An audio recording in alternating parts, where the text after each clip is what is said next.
Bismillahirrahmanirrahim. Assalamualaikum warahmatullahi wabarakatuh. Perkenalkan, nama saya Aldania dari kelas MBS 3C. Di sini saya akan mempresentasikan materi sedekah. Nah, yang pertama itu ada pengertian sedekah.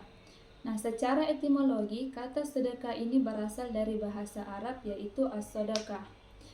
Sedangkan secara terminologi, sedekah ini diartikan sebagai tindakan memberikan sesuatu kepada orang lain secara sukarela tanpa mengharapkan imbalan apapun.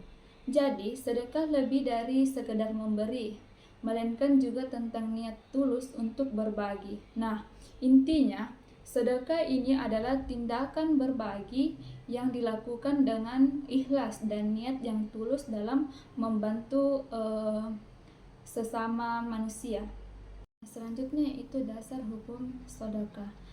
Dasar hukum sedekah ini terdapat dalam Quran Surah An-Nisa ayat 114 yang dimana artinya itu tidak ada kebaikan dalam kebanyakan bisikan-bisikan mereka kecuali bisikan yang menyuruh atau mengajarkan bersedekah atau dalam suatu kebaikan atau mengadakan perdamaian di antara manusia. Nah, barang siapa yang berbuat demikian secara mencari keridhaan Allah, maka kami akan memberikan kepadanya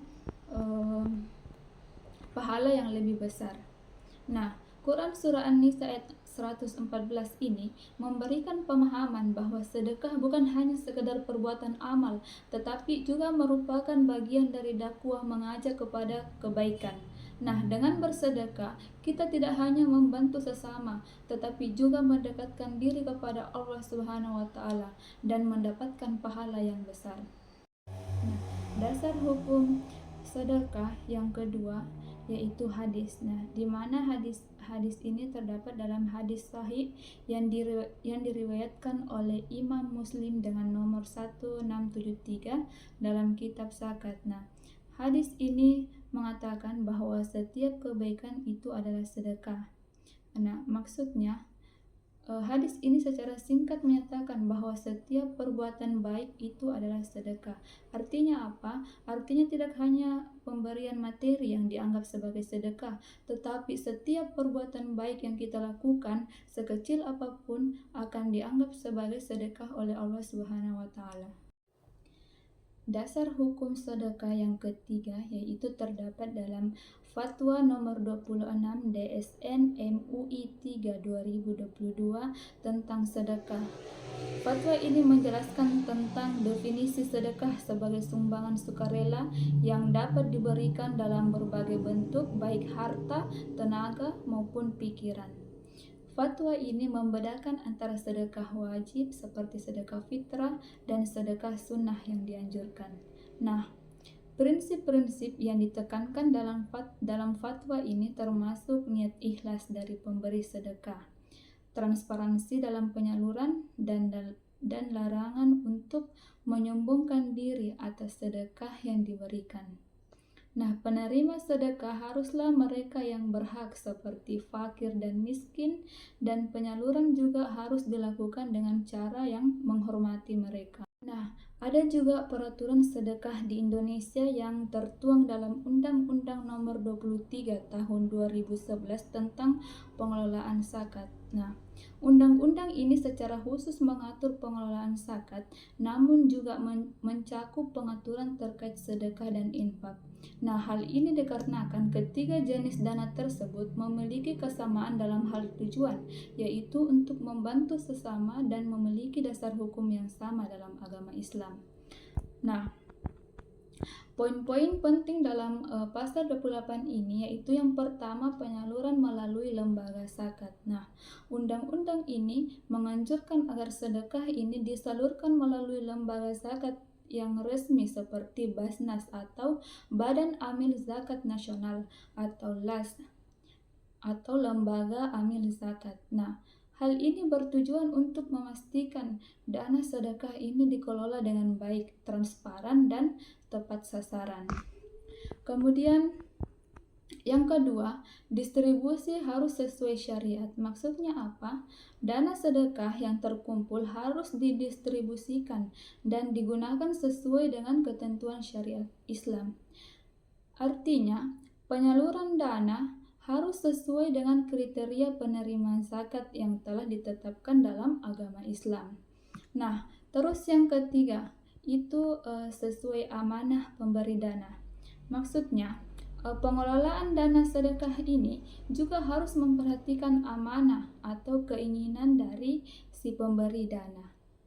Nah, jika ada penerima dana yang memiliki preferensi khusus, maka hal tersebut harus dipertimbangkan selama tidak bertentangan dengan syariat Islam. Nah, kemudian ada pengelolaan yang transparan. Jadi, dana sedekah, infak dan dana sosial keagamaan lainnya harus dikelola dan dicatat secara terpisah. Nah, mengapa hal ini penting? Karena untuk menjaga transparansi dan akuntabilitas dalam pengelolaan dana tersebut. Selanjutnya yaitu syarat sedekah.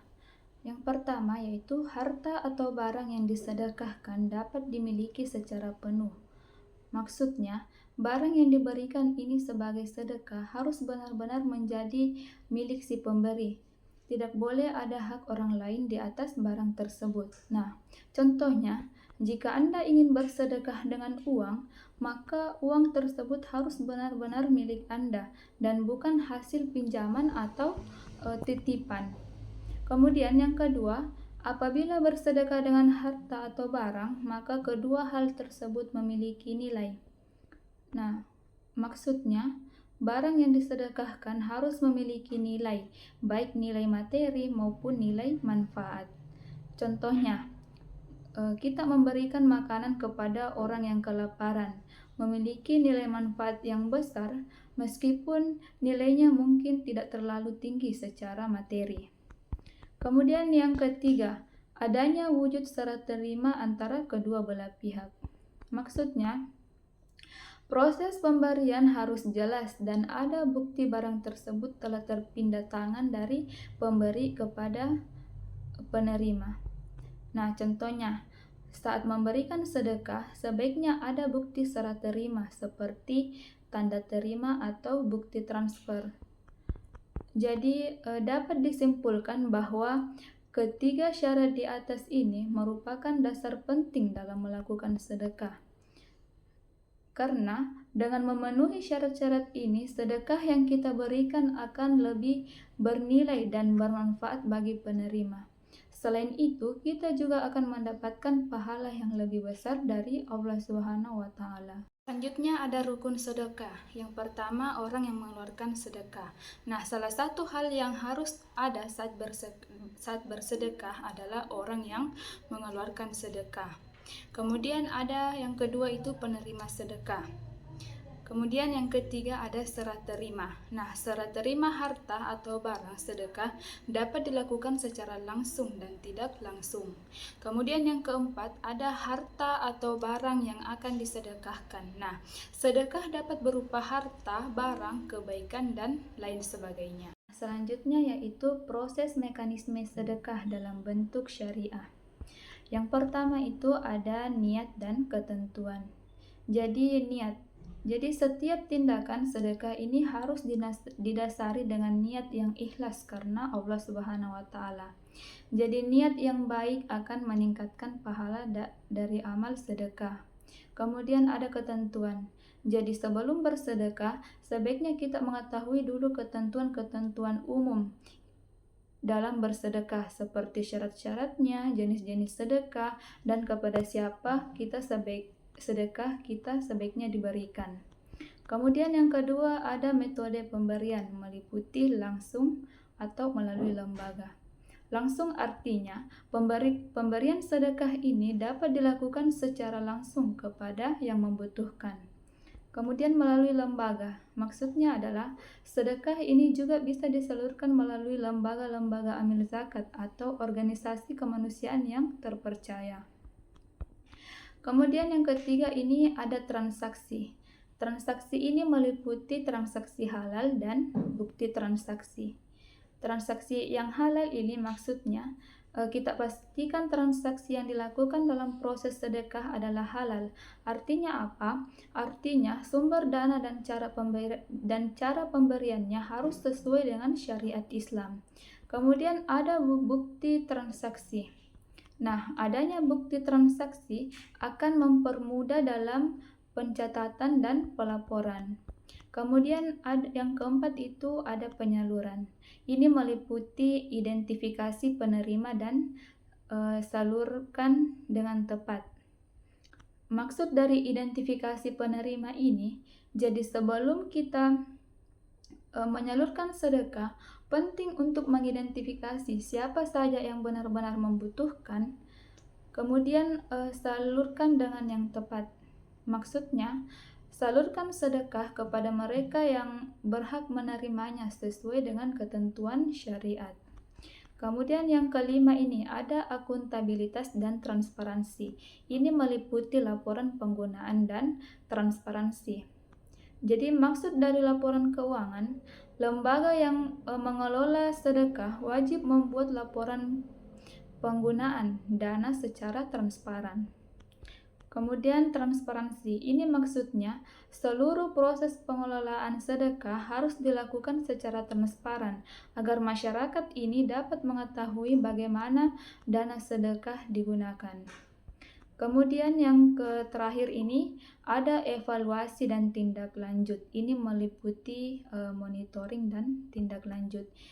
Jadi monitoring ini artinya perlu dilakukan secara berkala untuk melihat efektivitas penyaluran sedekah. Kemudian tindak lanjut.